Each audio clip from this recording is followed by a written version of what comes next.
대세 선박 연료 LNG. 탄소 규제로 입지 좁아지나. 탄소 중립을 추진하는 과정에서 선박의 징검다리 연료로 액화천연가스가 대세로 자리 잡았다.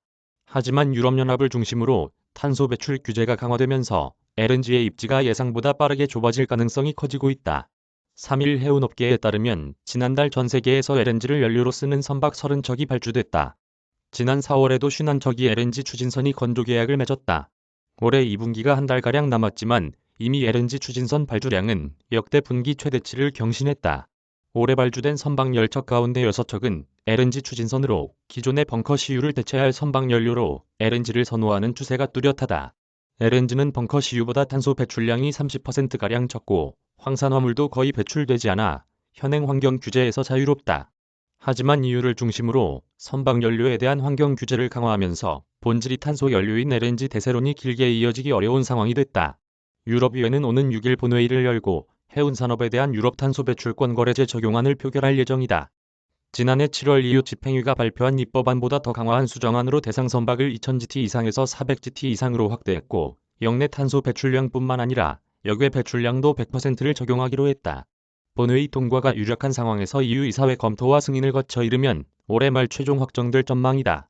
2024년부터 법안이 시행되면 해운사는 탄소 배출량만큼 EU ETS의 탄소 배출권을 구매해야 하고 이를 이행하지 않으면 EU 내 항만, 입항이 거부될 수 있다. LNG 추진선 역시 탄소를 배출하는 만큼 탄소 배출권을 사야 한다. EU ETS의 탄소 배출권 가격은 올해 톤당 80유로 안팎에서 움직이고 있다. 1년 새 2배가량 뛰었다. 앞으로 탄소 배출권 가격이 고공행진할수록 LNG 추진선이 운영 비용이 커지게 된다. 유럽의회 환경위원회는 또 선박연료 규제 입법안 초안을 지난달 발표했는데 2035년 이후 EU 역내에서 LNG 추진선 운항 금지 등의 내용이 담겼다. 해운사 입장에서는 올해 LNG 추진선을 발주해 2년 뒤에 인도받으면 유럽 노선에선 앞으로 10년 정도만 선박을 운용할 수 있다는 의미다. 선박은 보통 20년 이상 운용한다. 국제사기구가 2023년부터 도입하는 탄소 집약도지수 규제도 고민거리다.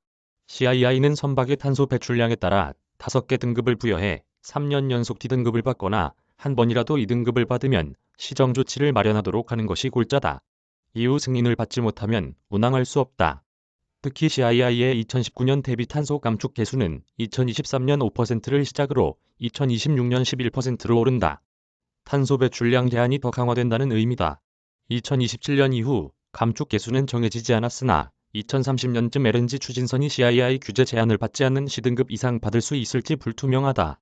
문제는 아직 LNG 외에 수소, 배터리, 암모니아 등의 대체 연료가 상용화하지 않았다는 점이다.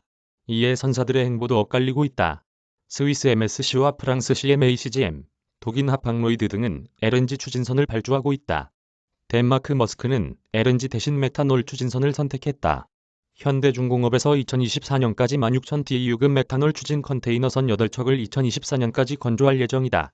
국내 최대 해운사인 음은 2030년 예상 탄소 배출량보다 21.5% 감축하겠다는 목표를 세우고 그 일환으로 2030년까지 저탄소, 무탄소 선박을 추가로 발주하는 방안을 검토하고 있다.